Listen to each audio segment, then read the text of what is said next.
Es cierto, sí, se habla muy poco. Por ahí se conoce y se da más que nada lo que es la batalla de Cepeda, las dos batallas. Una en 1820 y una en 1859, pero la primera tiene relación con la fundación de la provincia de Buenos Aires. Se habla mucho de eso. De hecho, Manuel de Zaratea, que fue el primer gobernador, pasa bastante desapercibido también. Pero es cierto eso, sí, que no se le da mucha importancia. Fíjate vos que la fundación de la provincia de Buenos Aires es en 1820, la constitución provincial es de 1858 y la bandera es de 1997, si no me equivoco.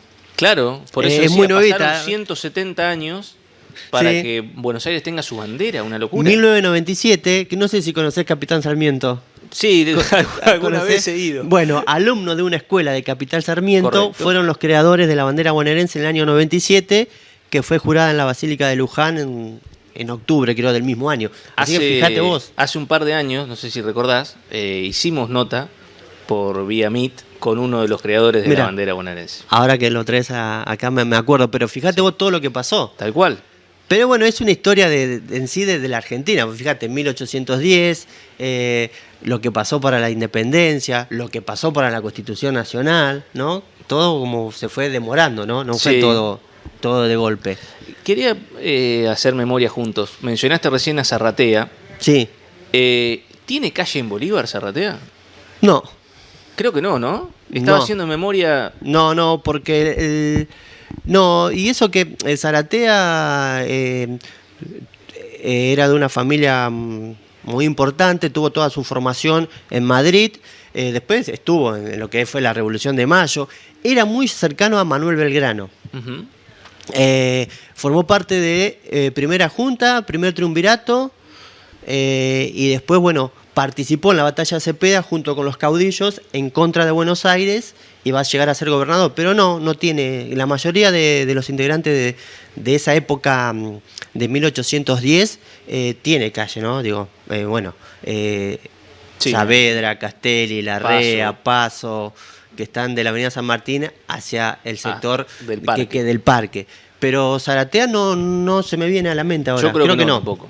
Igual lo de Zaratea, a ver, es raro porque fue el primer gobernador y estuvo un par de meses. Claro. No es que estuvo 4 años como por ejemplo va a estar Martín Rodríguez, que estuvo de 1820 a 1824. De hecho, con Martín Rodríguez, que en realidad el que le manejaba todo era un tal Rivadavia de atrás. Ah, claro.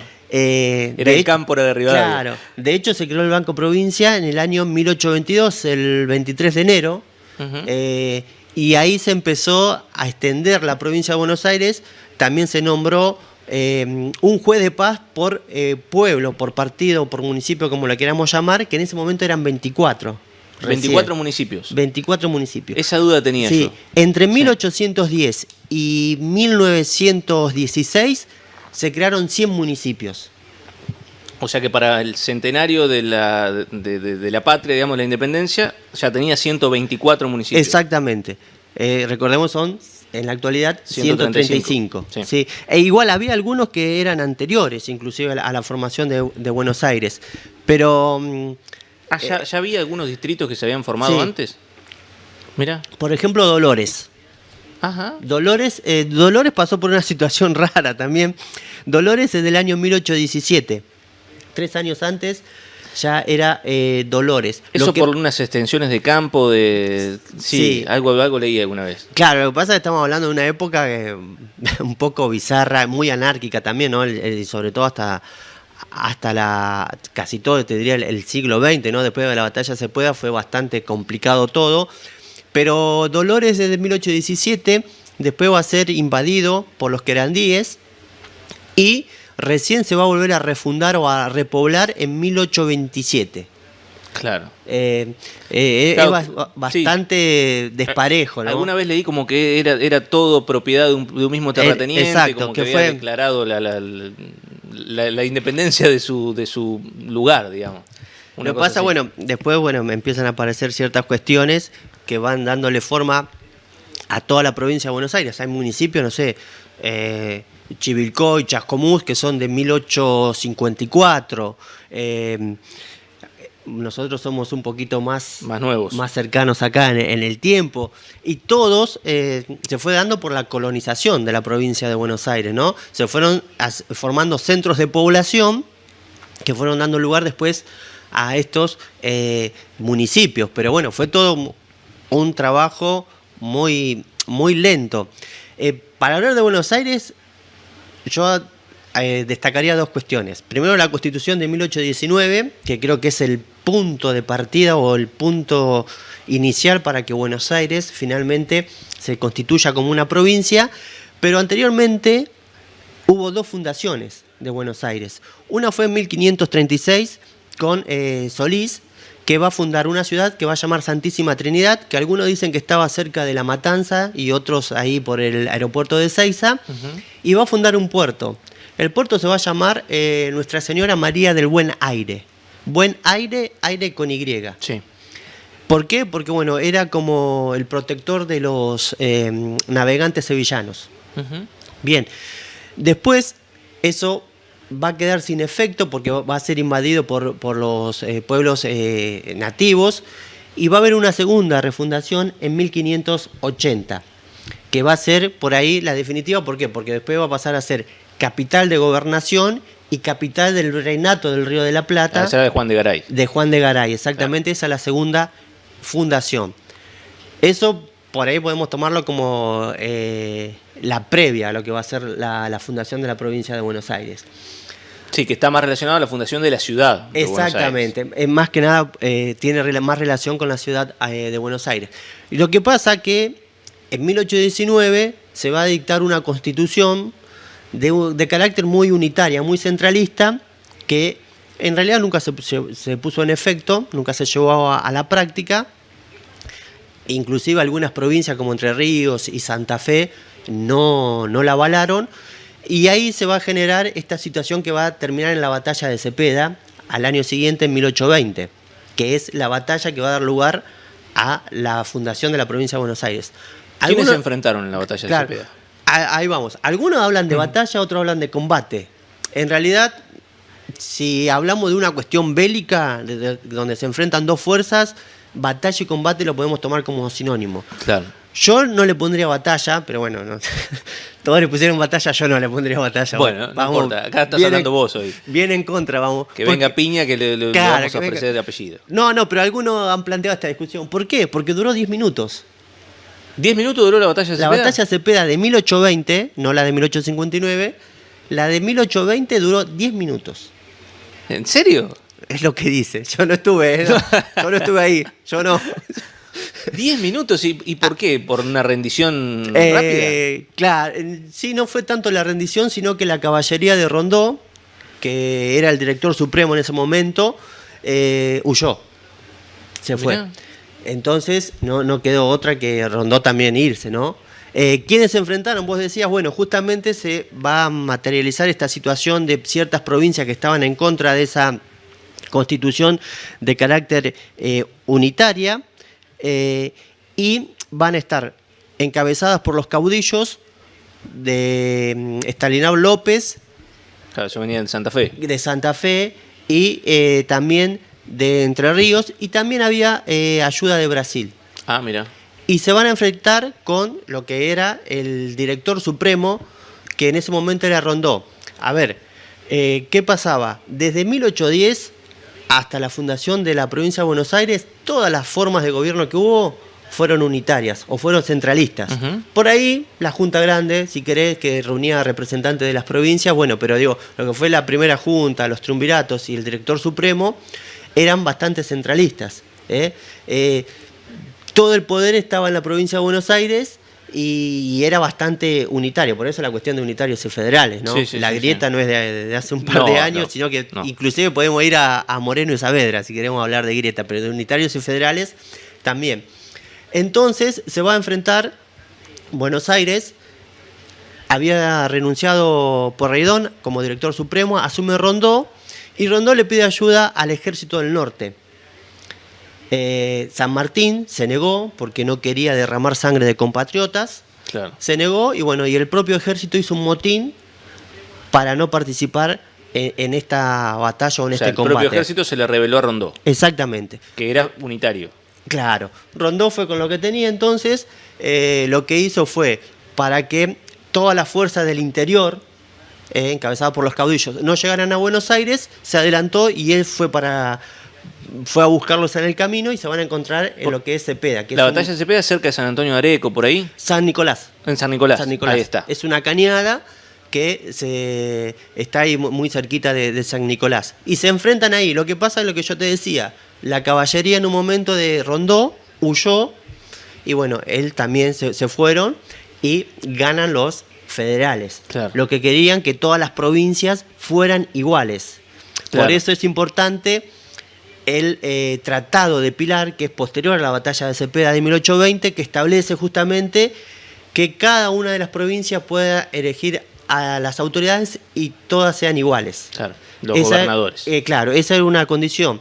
De hecho, cuando el gobierno, las tropas de los caudillos, por llamarlo así, vencen a Rondó, le dan un ultimátum para que libere y que Buenos Aires pueda elegir a sus autoridades. Que el primero va a ser Manuel de Zaratea, el primer gobernador. O sea que de algún modo el brigadier Estanislao López fue la persona clave también para la conformación de la provincia de Buenos Aires. Sí, López y Artigas de la Banda Oriental. Y Artigas, claro. Exactamente. Mirá vos. Sí, todo devenido de la Constitución del 19, que si hubiera sido quizás de otro carácter, quizás no estaríamos hablando de esto. Claro. Pero el motivo de la batalla de Cepeda y de esta cuestión es motivado por esa situación. Y así se llega a la fundación de la provincia de Buenos Aires, que, como decíamos, es el 11, pero el primer gobernador va a tener fecha 16 de febrero de 1820. Manuel de Zaratea es el primer gobernador, pero va a pasar, no digo desapercibido. ¿Por qué? Porque va a haber una cuestión ahí que mucho por ahí no se habla tampoco. Perdón, pero, ¿y Zarratea para qué lado iba, digamos? ¿Era más bien unitario o más bien federal? Él era federal, supongo. Sí. O sea, ahí era... Sí. Uh-huh. Inclusive esa constitución que yo te decía del 19, además de unitario, tenía un carácter, quería como una autoridad de un monarca. Claro. Era monárquica. Sí, venían con la escuela española. Claro. Claro. Exacto. Y de hecho, Manuel de Zaratea va a estar de gobernador del 16 de febrero de 1820 a mayo de 1820. Claro, es un lapso muy cortito que está. Y en el medio va a haber una cuestión que hubo 3 gobernadores en un día o un día sin gobernadores. Esa película la volvimos a ver en el 2001, pero fueron 5 presidentes en 11 días. En 11 días, claro. Pasó de la Rúa, asumió Puerta, que era el presidente del Senado, sí. Convoca una legislativa, asume Rodríguez Sá, correcto, renuncia, tendría que asumir Puerta, pero renunció al Senado y asume el segundo del Senado, que era Camaño. Va a una asamblea legislativa y asume Eduardo Duhalde, claro. Y después viene el 2003. Correcto. Bien. Bueno, acá pasó algo parecido. ¿Por qué? Manuel de Zaratea aparentemente tenía algunos negocios, por llamarlo así, con los caudillos. Unas chambas, como se dice. Claro, ahora. Que le pasaba por abajo de la mesa armamento y demás. Mira. Y lo terminan destituyendo de gobernador. Asume Balcarce y va a haber un periodo en el que algunos, por eso te digo, que hablan de 3 gobernadores en un día, que inclusive fue el 20 de junio. Mirá. De 1820, el día que muere Belgrano. El día que muere Belgrano, claro. Exacto. Mirá. Y otros hablan de que no hubo gobernador. Porque estas destituciones, después asume un tal Ramos Mejía, que también renuncia y queda el poder de la provincia de Buenos Aires en el Cabildo. Y el Cabildo lo convoca a un tal Soler. Pero ¿qué pasa? Soler dice, no, yo asumo, está bien, perfecto, pero primero que la Junta de Representantes avale mi designación. Claro. Y esa designación fue el 22, no fue el 20. Por eso se dice que el 20 hubo 3 gobernadores o hubo ninguno. En realidad no hubo ninguno, porque claro. El poder estaba ahí en el aire, sí, acéfalo, ¿no? Pero después asume Soler y después va a volver Zaratea. Pero por eso había ahí unas cuestiones... ¿Tuvo una especie de segundo mandato? Sí, inclusive Zaratea era gobernador y capital general de la provincia de Buenos Aires provisional. Ajá.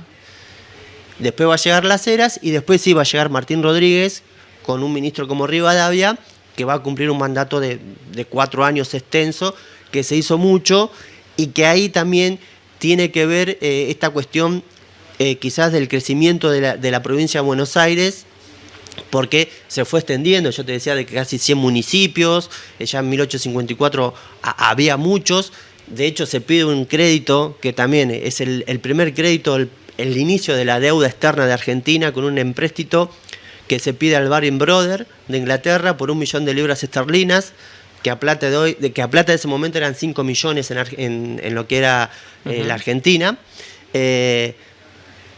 Puso de garantía las tierras de la provincia de Buenos Aires, Rivadavia. Ese crédito se pagó 80 veces más de lo que se sacó y hay una versión que dice que se terminó de pagar en 1916. Otros dicen que lo terminó de pagar Perón en el año 1947. Qué bárbaro. Se sacó uno y... La primera deuda externa. Exacto, ahí comienza. Claro. Sí. ¿Y para qué se estaba destinado esto? Para hacer más puertos, extender el agua, crear pueblos y demás. Bueno, no solamente que del millón llegaron 600.000 libras, creo, o 500.000, sino que después se devolvió casi el doble. Qué bárbaro. Bueno, la verdad es que el tiempo obviamente que no alcanza nunca para hablar de estos temas, pero lo último que te pregunto, Tim, en el marco de cómo fue el desarrollo de la provincia de Buenos Aires, ¿hasta qué año se considera que duró la campaña del desierto, la extensión, digamos, la conquista sobre las tierras pampas? Bueno, para hacerlo un poco breve, lo que pasa es que la provincia de Buenos Aires cuando surge era de lo que es Ciudad Autónoma de Buenos Aires, 60 kilómetros hacia abajo, hacia la cuenca del río Salado. Claro. Después era todo territorio aborigen. Claro. Pero en realidad... Uno ve los primeros mapas y en realidad es muy escueta la provincia. Exacto. La campaña contra el aborigen, por llamarlo de esta manera, la había comenzado Rosas ya, sobre todo en su segundo mandato, estamos hablando de 1850 y algo, que va a llegar hasta Chuelechuel. Después va a haber un montón de trabajos, anteriormente la famosa zanja de Alsina para proteger del territorio que se venía ganando, se rodeaba con una zanja, antes estaban los fortines que se iban instalando como mojones, pero va a llegar prácticamente hasta lo que es la campaña de Roca, ¿no? Ahí de alguna manera se da por finalizada esa campaña, que el Remington tuvo muchísimo que ver con favorecer, ¿no?, esta campaña de aniquilamiento, hay que decirlo así, porque es así, a los dueños de estas tierras. Después se puede debatir un montón de otras cuestiones sobre este tema, pero digamos, tardó, pero Roca, digamos, como es el finalizador de esta campaña, ¿no? Tim, la verdad, muy linda charla. Sí, 2 minutos de Zaratea. Sí, dale. Zaratea se va y se queda en Europa. ¿Sabés quién estuvo al lado de él hasta sus últimos días? San Martín. No, su perro. Mira. Mouton. Que su perro tenía una orden de mérito porque había salvado a una persona en el río Rin, en el río Sena, que se estaba por ahogar. Mira. Rosas manda a buscar el cuerpo, a repatriar el cuerpo de Zaratea y también a repatriar el perro. El perro vino en el mismo camarote donde venían los restos de Zaratea y no se separó un segundo de ese lugar. Después no sé qué pasó con el perro. Qué loco, qué bárbaro. O sea que ya venimos con perros famosos y de presidentes. Sí, por eso. Bueno, viste, todo tiene que ver con todo en esta Argentina. Qué bárbaro, qué locura. Bueno, muy buena charla, profesor. Muchas gracias, nos dice por acá Sara. Bueno, gracias. Quedaron muchos datos por ahí de color y demás, pero bueno. Para el año que viene. Para el año que viene.